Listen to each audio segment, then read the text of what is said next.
الحمد للہ وکفی والصلاة والسلام علی عباده الذین اصطفی اما بعد۔ علم تحریرات کے بارے میں آپ کو بتایا جا چکا ہے کہ تحریر کی تعریف جو ہے وہ لمبی ہو سکتی ہے، لیکن استاد محترم قاری محمد ابراہیم صاحب کا کتابچہ ہے المدخل الی علم التحریرات، اس کا اردو ترجمہ جو ہے قاری محمد مصطفیٰ صاحب راسل جو ہیں انہوں نے کیا ہے۔ تو جو کتاب ہے نا اتحاف البریہ جو ہم پڑھنے لگے ہیں، اس کی شرح رسوخ المصطفیہ کے آغاز میں نا وہ مقدمہ ڈال دیا گیا ہے، آپ اس کو تفصیل سے پڑھ سکتے ہیں۔ تحریرات ہوتی کیا چیز ہے، اس کی کنیت کنہ اور کفیت اور ماہیت کیا ہے، لیکن میں نے مختصر کل آپ کو بتا دیا تھا کہ تحریرات کا ایک اور نام ہے تقییدات۔ تقییدات کیا مطلب؟ مطلق مقید، یہ دو اصطلاحیں چلتی ہیں اصول فقہ میں، مطلق مقید۔ مطلق ایک چیز وہ جو کہ عام ہے، ایک چیز عام ہے اس کی تخصیص کر دیں، جیسے جو ہے انسان یہ عام ہے اور زید خاص ہے۔ مطلق جیسے رجل جو ہے وہ مطلق ہے اور رجل عالم مقید ہے۔ تو شاطبیہ کے جو مطلقات ہیں نا یا اطلاقات ہیں، ان کے بارے میں جو تقییدات اس کی ہوں گی اس کو کہیں گے تحریرات۔ اگرچہ تحریر کی بعض شکلیں اور بھی ہوتی ہیں، لیکن بڑی تحریر کی شکل یہی ہے کہ شاطبیہ میں ایک مسئلے کے بارے میں دو وجہ بیان کی گئی ہیں۔ اب ہماری سندوں میں جو کہ ابن جزری آتے ہیں تو جو وہ تقیید بیان کریں گے وہ تحریر ہوگی، ٹھیک ہے نا۔ مغاربہ کے ہاں وہ تقیید بیان کرتے ہیں امام ابن قاضی، ان کے بڑے امام ابن قاضی ہیں ابن جزری کی طرح، تو جو تقیید وہ بیان کریں گے وہ کیا ہوگی؟ تقییدات ابن قاضی ہوں گی۔ تو جو شاطبیہ یا قراءت سبع ہم پڑھتے ہیں وہ یہ ہے القراءۃ السبع من طریق کتاب التیسیر و زیادات الشاطبیہ و تقییدات ابن الجزری، اور جو مغاربہ پڑھتے ہیں وہ ہے من طریق القراءۃ السبع من طریق التیسیر و زیادات الشاطبیہ و تقییدات ابن القاضی۔ اور امام ابن جزری رحمۃ اللہ علیہ کی جو تقییدات ہیں یہ نشر میں ہیں، ان کی بڑی کتاب نشر ہے، اور بھی کتابیں ہیں بعض ان کی، جیسے المسائل التبریزی ہے، اسی طرح ان کی مفقود النشر ہے ایک ان کی چھوٹی سی، طاہر ابن عرب شاہ ان کے شاعر تھے، انہوں نے وہ کچھ 26 مسائل اس میں لکھے ہیں۔ تو ابن جزری کی تقییدات اس میں ہیں۔ یہ شرح طیبہ جو ہے وہ ابن جزری کے بیٹے محمد ابن جزری نے لکھی ہے، اس کے اندر جو ہے وہ شرح جب انہوں نے لکھی تھی تو اس میں انہوں نے یہ لکھا ہے کہ یہ میں نے شرح اپنے والد سے پڑھی ہے طیبہ کی، تو اس ضمن میں جو باتیں ان کے والد بیان کرتے رہے انہوں نے وہ باتیں بھی وہاں لکھ دیں۔ تو ان کی تقییدات جو ہیں بعد ازاں ان پر جو ہے وہ کام کیا علامہ متولی رحمۃ اللہ علیہ نے، ان کی کتاب فتح الکریم اور اس کی شرح الروض النظیر ہے۔ فتح الکریم شعروں میں ہے 799 شعر ہیں اس کے، 97 ہیں غالباً، 797۔ تو امام متولی کے شاگرد ہیں امام علی حسن خلف الحسینی، انہوں نے کیا کیا کہ ابن جزری کی جو تقییدات امام متولی نے بیان کی تھی نا انہی کو نکال کر چکے روض النظیر اور فتح الکریم اشرح کبریٰ کی تحریرات میں ہے، تو اشرح صغریٰ کی تحریرات میں کتاب تیار کر دی، اس کا نام رکھ دیا اتحاف البریہ۔ تو ہم کہیں گے ہم قراءت سبع پڑھتے ہیں من طریق کتاب التیسیر و زیادات الشاطبیہ و تقییدات ابن الجزری علی ما حررہ الامام محمد بن احمد المتولی بألفاظه نظمه وأخذ منه تلميذه العلامہ علی حسن الخلف الحسینی، اس نے ان کی جو باتیں لے کے آگے جو ہے نظم کر دیا اتحاف البریہ کے نام سے، تو یہ وہ چیز ہے۔ مغاربہ کے ہاں جو ہے جو ابن قاضی کی تقییدات ہیں وہ ان کی مشہور کتاب بیان الخلاف و تشہیر میں ہے، وہ سبع میں ہی ہے، یا جو ان کے اشرح شاطبیہ میں در العلوامہ میں، تو شاطبیہ کی وضاحت میں ہی ہے نا، اس کے اندر جو قانون کا منشید کا طریقہ ہے یا ورث کا ازرق کا طریقہ ہے وہ ہے نا در العلوامہ میں، وہ شاطبیہ کے مطابق ہی ہے۔ تو ابن قاضی کی 4 جلدوں میں شرح ہے الفجر الساطع، اس کے اندر جو ہے قانون و ورث کی تقییدات مزید بھی مل جاتی ہیں آپ کو وہاں۔ تو بہرحال ابن قاضی جو ہیں ان کی معتبر کتاب ہے اس بارے میں بیان الخلاف، اور اس کی نظم اب تک نہیں ہے، اس کی نظم اب تک نہیں ہے. وہ نظم جو ہے بعد ازاں آج کل کے ایک عالم ہیں ابھی نوجوان ہی ہیں دکتور عبدالواحد صمدی، انہوں نے سبع کے اندر اتحاف الصنعہ فی اختلاف السبعہ لکھ دی ہے، ان تقییدات کو جو ابن قاضی کے ہیں، اور اس سے آپ کو پتہ چلے گا کہ ابن قاضی کے فروق ابن جزری سے کیا ہے. وہی فروق سے جو ہے وہ اشرا صغریٰ ہماری اور ان کی اشرا کبیر، ان دونوں کا فرق واضح ہو جاتا ہے بس. اچھا اب چونکہ ابن قاضی نے سبع میں لکھی بیان الخلاف، ثلاثہ میں تو ہے نہیں. ثلاثہ جو ہے وہ مغاربہ میں امام ابن ابو العلاء ادریس المنجرہ نے منتقل کی ہے، اور یہ آج سے کوئی 200-300 سال پہلے کی بات ہے. ابن قاضی پرانے ہیں. پہلے مغاربہ میں جو ہے وہ صرف سبع تھی یا اشرا نافیہ تھی بس، اور مغاربہ کے اصل قراتیں بھی یہی دو ہیں، سبع اور اشرا نافیہ. ثلاثہ مغاربہ کے اصل قراتیں نہیں ہیں. ثلاثہ تو ابن جزری نے لکھی ہے نا، درہ، اور ابن جزری تو مغاربہ تک پہنچے ہی نہیں ہے، تو درہ کیسے پہنچ گئی؟ سوال پیدا ہوتا ہے نا. اصل میں یہ ابو العلاء ادریس المنجرہ جو ہیں یہ اصل میں حج کرنے آئے ہیں، تو امام ابن جزری کے پڑ پوتے شاگرد ہیں غالباً. ہماری سندوں میں بھی ان کا تذکرہ آتا ہے. ان کا نام ہے محمد البقری، امام محمد البقری قاف کے ساتھ.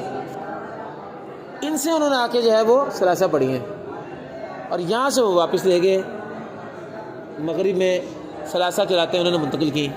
تو مغاربہ کی جو ثلاثہ ہیں وہ تو مشارقہ سے لے کے گئے ہیں نا، جبکہ مغاربہ کی جو سبع اور نافعیہ ہیں یہ ان کی شروع سے چلتی آ رہی ہیں، وہ مشارقہ سے انہوں نے لی.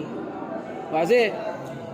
اب اسی وجہ سے عبدالواحد صمدی نے کیا کام کیا کہ جو ثلاثہ تھی نا مغاربہ کی، جو وہ محمد بقری سے لے کے گئے تھے، اس میں بھی کچھ فروق ہیں ہماری مشارقہ سے. منجرہ جو ہیں انہوں نے جب پڑھا محمد بقری سے تو کچھ ایسے فروق ہیں کہ 17-18 کے قریب. وہ فروق جو ہیں ان کو انہوں نے اپنی کتاب المورب میں بیان کر دیا عبدالواحد صمدی نے. منجرہ کی ثلاثہ میں کتاب ہے باقاعدہ،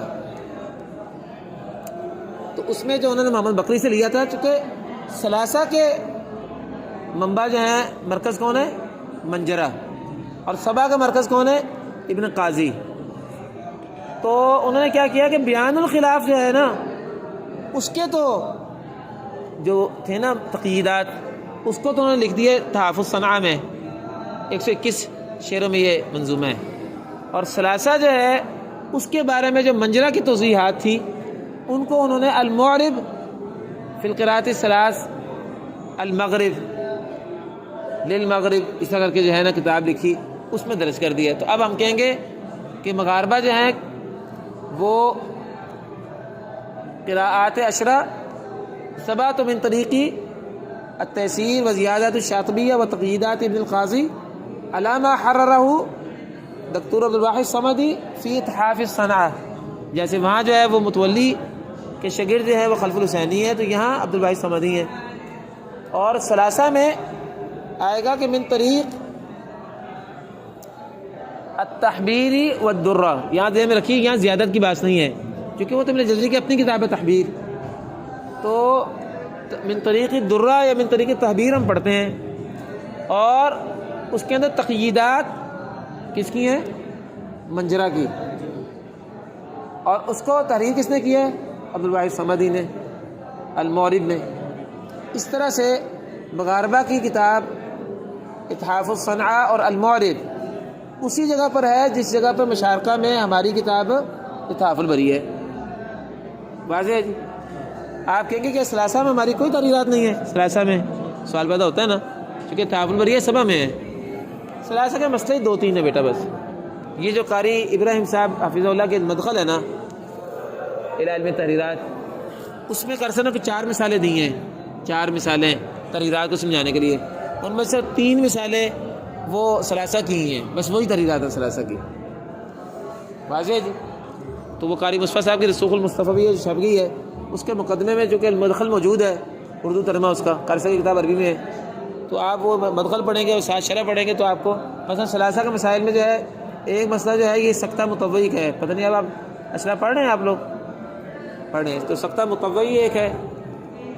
دوسرا مسئلہ جو ہے من قید کنہ سورہ یوسف میں جو آتا ہے اس کے اندر یعقوب کے لیے خلف ہے ہائے سکتہ میں، حالانکہ ہنہ میں تو ہائے سکتہ ہوتی ہے، لیکن کنہ میں تو نہیں ہوتی نا.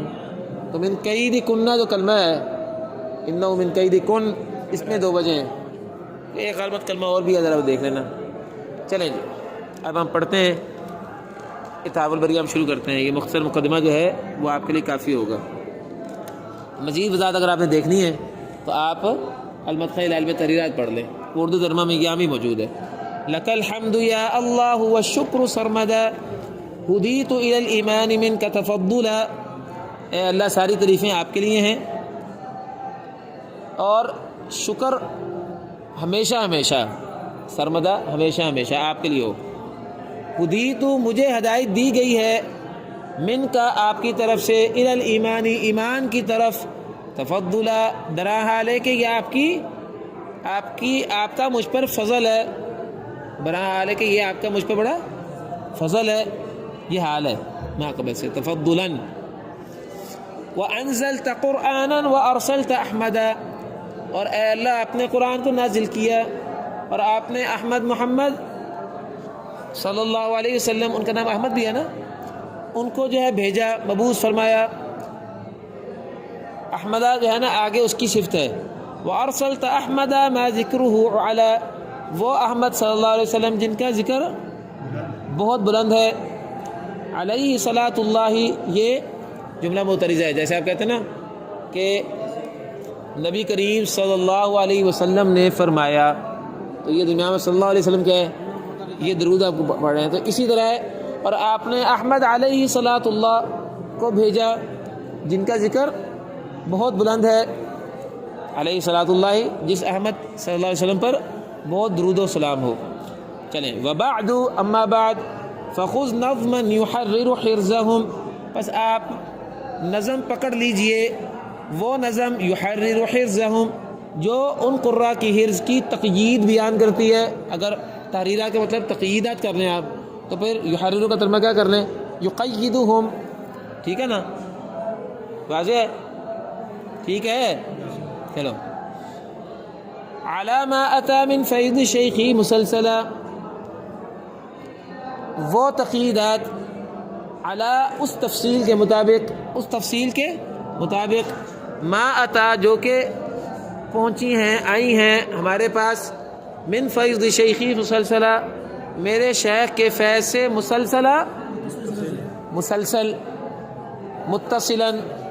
مسلسلہ کا مطلب کیا ہے، کیونکہ یہ ان کے شاگرد براہ راست نا، متصل سند سے، تو مسلسل متصلا. اب وہ کون ہے ان کے شیخ، آگے بدل ہے اسے. هو الحبر، وہ بہت بڑا عالم ہے. حبر کہتے ہیں بڑے عالم کو. انما الاحبار والرہبان، قرآن میں احبار جمع ہے نا، یہودیوں کے بڑے بڑے علماء. هو الحبر، وہ بہت بڑا عالم ہے. کون ہے، ذو التحقیقی، جو کہ تحقیق والا ہے یعنی محقق ہے. قدوۃ عصرہ، جو اپنے زمانے کا لیڈر ہے، قائد ہے، علم قرات کا قائد اعظم ہے. وہ اس کا نام کیا ہے، محمد المتولی. وہ محمد متولی ہیں، ان کا پورا نام ہے محمد بن احمد المتولی.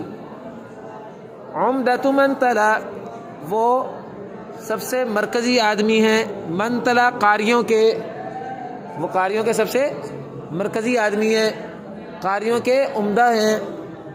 من تلا، من جو ہے نا یہ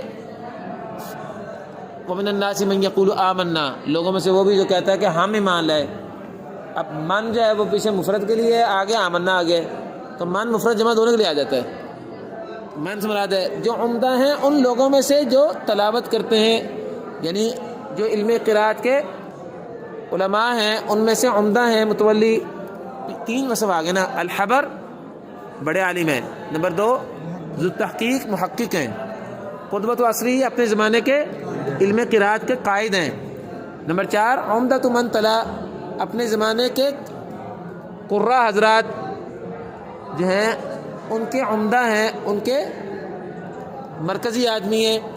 چلو جی یہاں تک آپ نے جو ہے جو پڑھ لیا. اب آگے ایک شعر ہے بس.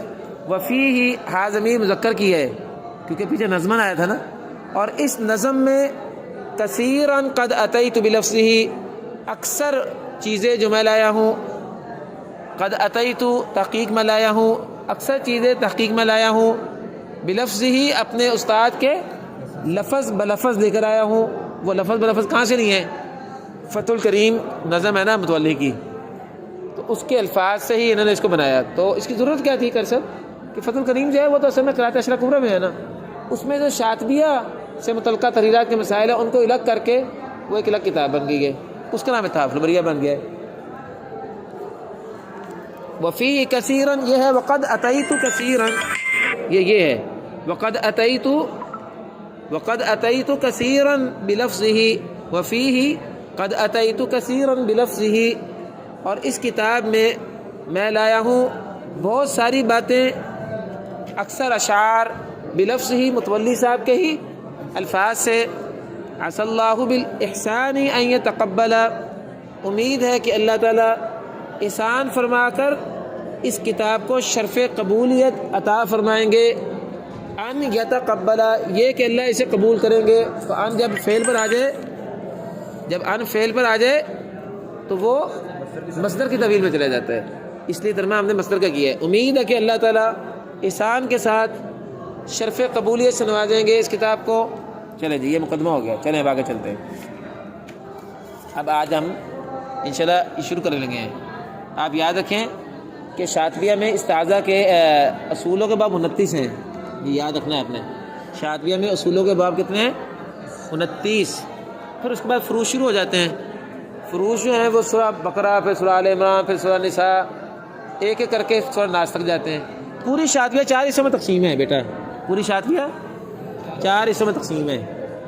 شروع میں ایک مقدمہ ہے 100 شعروں کا، نمبر 2 پھر اس میں آگے ہیں 29 ابواب اصولوں کے، نمبر 3 پھر فروش کے 114 ابواب آگے. ہر صورت کا ایک باب بنا لیں آپ. ہاں ٹھیک ہے نا. اگر جو شاطبی نے فروش کے نا بعض صورتیں کٹھی بھی بیان کی ہیں، لیکن چلو اگر ہر صورت کے الگ الگ بیان بھی کریں تو اسے 14 باب بن جائیں گے نا. جی بیٹا 29 ابواب ہے، 100 شعروں کا تقریباً.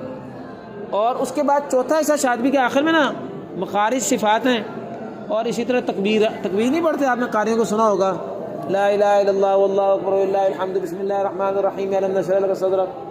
تو شاطبی کے آخر میں چوتھا حصہ 3 باب وہاں ہیں، باب التکبیر، باب المخارج اور باب الصفات.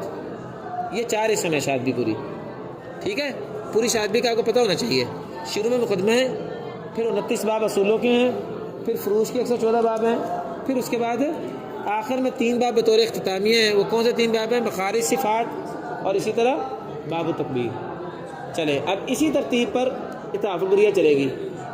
مقدمہ کے متعلقہ کوئی شعر نہیں لے کے آئے، کیونکہ وہ تو شاطبی کے اسلوب بیان پر ہے نا، اس کا تعلق تحریر سے کیا ہے. مقدمہ ختم ہو گیا. اصول کے 29 باب ایک ایک کر کے لیں گے. اب ہم شاطبی کا باب آپ کو اتحاف البریہ پڑھنے سے پہلے آنا چاہیے. اگر آپ شاطبی کا وہ باب پہلے پڑھ کے بیٹھیں گے نا اتحاف البریہ پڑھنے، تو آپ کو انشاءاللہ زیادہ اچھا سمجھ آئے گا. ورنہ میں تو بیان کر ہی دوں گا، تو یہ ہے کہ بس اوقات آپ کی معلومات اگر پوری نہیں ہوں گی تو اتنا اچھا پھر آپ کو سمجھ نہیں آ سکتا. تو طریقہ کار کیا ہے کہ پہلے شاطبیہ سے آپ کو باب پکا یاد ہونا چاہیے، وہ آپ خود پڑھ کے آیا کریں، اور اس کے بعد جو ہے میں آپ کو باب الاستعاذہ سے متعلقہ یا باب البسملہ یہ بعد کے باب میں جو اضافہ ہے وہ میں بتا دوں. چلو باب الاستعاذہ جو ہے شاطبیہ کو اگر آپ دیکھیں تو 4 مسائل ہیں بیٹا. شاطبیہ میں کتنے مسائل ہیں؟ باب الاستعاذہ میں 4 مسائل ہیں. پہلا مسئلہ ہے محل استعاذہ، استعاذہ کہاں کرنا ہے. دوسرا مسئلہ کیا ہے؟ کیفیت استعاذہ، استعاذہ اونچا کرنا ہے کہ آہستہ کرنا ہے. تیسرا مسئلہ یہ کہ الفاظ استعاذہ، استعاذہ کے الفاظ کیا ہوں گے. اعوذ باللہ من الشیطان الرجیم پڑھیں گے، اعوذ باللہ السمیع العلیم من الشیطان الرجیم پڑھیں گے، کیا پڑھیں گے. چوتھی بات کیا ہے؟ حکم استعاذہ، استعاذہ واجب ہے یا مستحب ہے. اچھا جی اس معاملے میں نا 2 چیزیں جو ہیں نا وہ تو شاطبی نے بیان کر دی ہیں پوری. ایک تو محل استعاذہ شاطبی نے بیان کر دی ہے، اس کی ضرورت نہیں ہے یہاں بیان کرنے کی. وہ کیا ہے؟ اذا ما اردت الدہر تقرأ، جب آپ ارادہ کریں پڑھنے کا تو ارادہ کب ہوتا ہے؟ تلاوت سے پہلے کے بعد میں. تو پتہ چل گیا کہ استعاذہ تلاوت سے پہلے ہونا چاہیے. دوسری جو بات ہے استعاذہ کے الفاظ، وہ بھی شاطبی نے بیان کر دی ہیں. شاطبی نے کیا دیا نا، علامہ عطا فی النحل یسرن، نارمل الفاظ سے استعاذہ کریں. وَإِن تَجِدْ لِرَبِّكَ تَنزِيهًا فَلَسْتَ مُجَهَّلًا وَقَدْ ذَكَرُوا لَفْظَ الرَّسُولِ فَلَمْ يَجِدْ وَلَوْ صَحَّ هَذَا النَّقْلُ لَمْ يُبْقِ مُجْمَلًا. واضح کر دی ساری بات نا وہاں. ان دو مسئلوں میں کوئی ضرورت نہیں تفصیل کی. دو مسئلوں میں ضرورت ہے جی. ایک مسئلہ ہے استعاذہ کے حکم کا، استعاذہ واجب ہے یا مستحب ہے. شاطبی میں اس بارے میں کچھ نہیں ہے جی، شاطبی میں اس بارے میں کچھ نہیں ہے. بس فاستعیذ امر ہے صیغہ. اور دوسرا مسئلہ ہے کفیت استعاذہ، اونچا پڑھنا کہ آہستہ پڑھنا ہے. شاطبی میں دو باتیں ذکر کی ہوئی ہیں وہاں، اگر آپ یاد کریں. پہلی بات یہ ہے کہ فاستعذ جہارا من الشیطان باللہ مشورہ، اونچا پڑھو. اور دوسری بات کیا بیان کی ہے آخری شعر میں، وَإِخْفَاؤُهُ فَصْلٌ أَبَاهُ وَعَاتُنَا. استعاذہ کو آہستہ پڑھنا بھی ہمارے بعض علماء کی رائے ہے. وَكَمْ مِنْ فَتَنْ كَالْمَهْدَوِي فِيهِ أَعْمَلَ. اور امام مہدوی جیسے کتنے علماء ہیں جو کہ آہستہ پڑھنے میں بھی عمل کرتے ہیں. تو اب اونچا پڑھنا کہ آہستہ پڑھنا ہے. ایک قول جو ہے وہ جمہور کا ہوگا جو امام شاطبی نے بیان کرتے ہیں اونچا پڑھنا ہے. ایک قول ہو گیا کہ مطلقاً آہستہ پڑھنا ہے، وہ فصل اباہ آتنا امام نافع اور امام حمزہ کا یہ مذہب ہے. فصل اباہ یہ رمزی ہے نا. اس بارے میں راجح موقف یہ ہے کہ استعاذہ جو ہے نا بھائی یہ تلاوت کے تابع ہے. تلاوت اونچی ہو تو استعاذہ بھی اونچا، تلاوت آہستہ ہو استعاذہ بھی آہستہ. دو صورتوں میں ایک تو یہ مسئلہ ہے جب آپ آہستہ تلاوت کریں تو آہستہ پڑھیں، باقی صورتوں میں اونچا پڑھیں. اور ایک چیز الگ بھی ہے، وہ یہ ہے کہ نماز کے اندر تو اتفاق ہے فقہا کا کہ نماز میں اعوذ باللہ آہستہ ہی پڑھنے چاہے تلاوت اونچی بھی ہو. یہ ملا علی قاری نے شرح شاطبیہ جو ملا علی قاری کی ہے نا اس میں اجماع نقل کیا ہے فقہا کا. چنانچہ ایک نماز میں اور دوسرا آہستہ تلاوت میں، ان دو صورتوں میں استعاذہ آہستہ پڑھیں گے، باقی تمام صورتوں میں اونچا پڑھیں گے. یہ خلاصہ. اب ہم پڑھیں، یہ بات یہ بیان کریں گے. اب دیکھیں اذا ما اردت الدهر تقرا فاستعذ. ٹھیک ہے جی. وبالجہر عند الکل فی الکل مسجلا. اور آپ جہر کے ساتھ پڑھیں عند الکل سب قاریوں کے لیے، فی الکل سب صورتوں میں، مسجلا مطلقاً. اور آپ سب قاری یعنی قراء سبع کے لیے تمام صورتوں میں مسجلا مطلقاً آپ نے کیا کرنا ہے اونچا ہی پڑھنا ہے. وبالجاری اور جہر کے ساتھ پڑھیں تمام قاریوں کے لیے تمام صورتوں میں مسجلا مطلقاً. ٹھیک ہے جی بیٹا. یہ حکم کفیت استعاذہ کی بات پہلے کر رہے ہیں، دو مسئلے بیان کر رہے ہیں نا.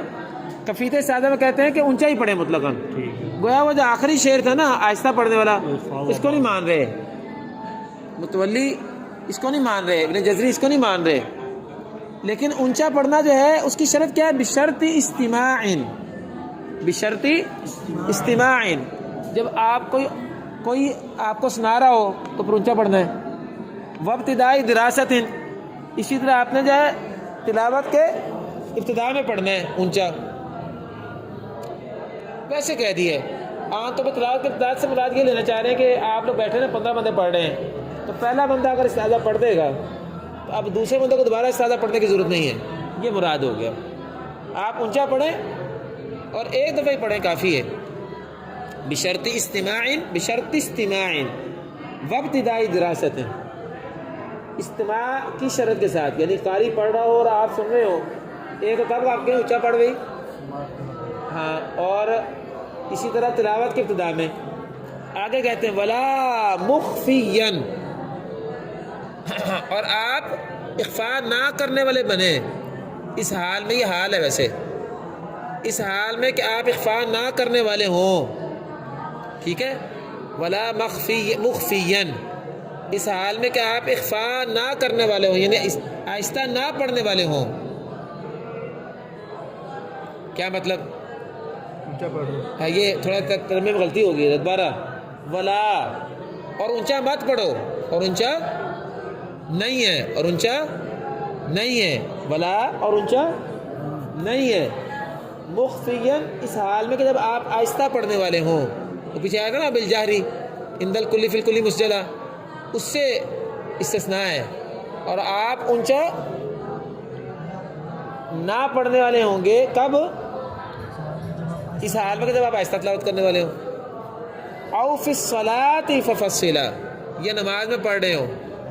ففصل، بس آپ تفصیل کر دیجئے. یہ الف جو آگے لگا ہوا نا یہ وزن شریک ہے.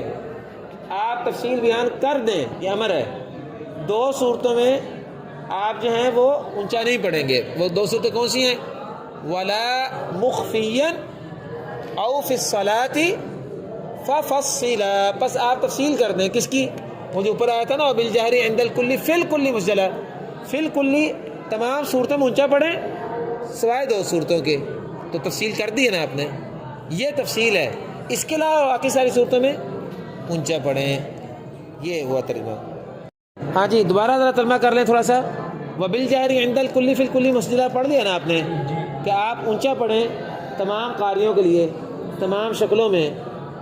اس سے آگے استثناء کر رہے ہیں ولا اور اونچا نہ پڑھیں مخفیا، دو صورتوں میں. یعنی ایک اس حال میں کہ جب آپ آہستہ پڑھنے والے ہوں، جب آہستہ پڑھنے والا ہو نا قاری مخفیا، جب آہستہ پڑھنے والا ہو قاری، میں لفظی ترجمہ کر رہا ہوں، یا قاری نماز میں ہو، ان دونوں صورتوں میں اونچا نہ کریں.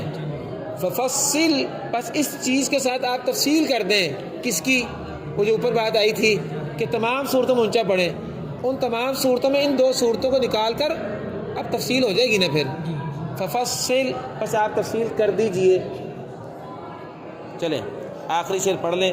میں نے آپ کو بتایا تھا کہ دو مسئلے ہیں جس کے مطابق انہوں نے وضاحت کرنی ہے. ٹھیک ہے جی. اب دوسرا مسئلہ دوبارہ آ جائیں. ہاں جی دوسرا مسئلہ. ہاں جی یہ نا باب البسملہ بھی، باب الاستعاذہ اور ہاں آپ کو ایک مسئلہ اور بھی ہے تھوڑا سا. باب الاستعاذہ میں نا آپ کو پتہ تجوید میں آپ پڑھ چکے ہیں کہ بسم اللہ اور اعوذ باللہ ملا کر پڑھیں صورت شروع میں، تو چاروں وجہ جائز ہوتی ہیں ابتدائی تلاوت ابتدائی صورت میں. وہ بھی ذرا بیان کر رہے ہیں، وہ چیز اضافی بیان کر رہے ہیں فائدے کے لیے. کہتے ہیں وقف علیہ ثم وصل. یہ آپ یوں کہہ لیں کہ تین باتیں بیان ہوگی. دو باتیں تو شاطبی کے اوپر بطور وضاحت آ گئی اور ایک بات شاطبی میں موجود نہیں تھی اس کا بیان کر دیا، تو کل تین مسئلے ہو گئے. تو آپ لکھ لیں مسئلہ نمبر ایک یہ کیفیت استعاذہ کا مسئلہ ہے. مسئلہ نمبر دو بسم اللہ اعوذ باللہ کے حکم کا مسئلہ ہے. مسئلہ نمبر تین اعوذ باللہ میں فصل وصل کے وجوہ کا بیان. تو تین مسئلے بیان ہوئے باب الاستعاذہ میں. اب ذرا دوسرا مسئلہ دیکھ لیں. وقف علیہ، استعاذہ پر آپ یا وقف کریں. وقف علیہ، استعاذہ پر آپ وقف کریں. بیٹا یہاں ذرا توجہ کریں. استعاذہ پر آپ کیا کریں؟ وقف. ثم وصل، یا پھر وصل کریں. استعاذہ پر آپ وقف کریں یا استعاذہ پر وصل کریں. ہاں جی استعاذہ پر وقف اور وصل. آگے بسم اللہ پہ کیا وہ بیان کرنے کی ضرورت نہیں ہے. کیوں؟ کیونکہ بسم اللہ کے بارے میں تو شاطبی میں موجود ہے. آخری سے میں ہے نا وَمَهْمَا تَصِلْهَا مَعَ آخری صورت فَلَا تَقِفَنَّ الدَّهْرَ فِيهَا وَتَسْكُلَا. بسم اللہ کے بارے میں تو فصل وصل کے بعد بسم اللہ کے آخری شعر میں آ گئی ہے. اعوذ باللہ کا ذکر نہیں آیا تھا. تو اعوذ باللہ پہ وصل کریں، اعوذ باللہ پہ وقف کریں. بسم اللہ پہ وقف کریں، بسم اللہ پہ وصل کریں. یہ باب بسملہ میں موجود ہے. تو دو کو دو سے ضرب دیں، عقلی وجہ کتنی بنی؟ چار. بس یہی کہہ رہے ہیں. وقف علیہ، اور وقف ہے استعاذہ پر. ثم وصل علیہ، پھر وصل ہے علیہ استعاذہ پر، یہ محذوف ہے. باربعین، چار وجہوں کے ساتھ. ویسے عملاً وجہ دو بننی چاہیے اگر سب اعوذ باللہ کے وصل وقف کو لیں، لیکن چونکہ بسم اللہ کا وصل وقف وہ بھی ہے، وہ آگے باب بسملہ سے نہیں کر رہا ہے. تو اعوذ باللہ پہ وقف کریں یا وصل کریں. اس کے ساتھ باربعین، چار وجہ ہوں گی. بس لہم، کن کے لیے؟ سب قاریوں کے لیے. سب قاریوں کے لیے چار وجہ ہوں گی. اب ہمارا مسئلہ جو رہ گیا تھا ایک استعاذہ کے حکم کا، وَاسْتَعِذْ نَدْبًا، اور آپ استعاذہ پڑھیے ندبن. یہ ندب کہتے ہیں مندوب. آپ نے اصول فقہ پڑھ لی ہوگی نا مندوب مستحب کو. استعاذہ کو پڑھیے ندبن، مستحب جان کر. مستحب جان کر استعاذہ پڑھیے. استعاذہ پڑھیے مستحب جان کر. او اوجب، یا واجب کیجئے، یعنی دو قول ہیں، استعاذہ پڑھیے مستحب جان کر یا واجب کیجئے، وَوَحَّلَ زیادہ بہتر ہے وَوُحِّلَ ہے، لیکن یہ دوسرا قول جو ہے نا یہ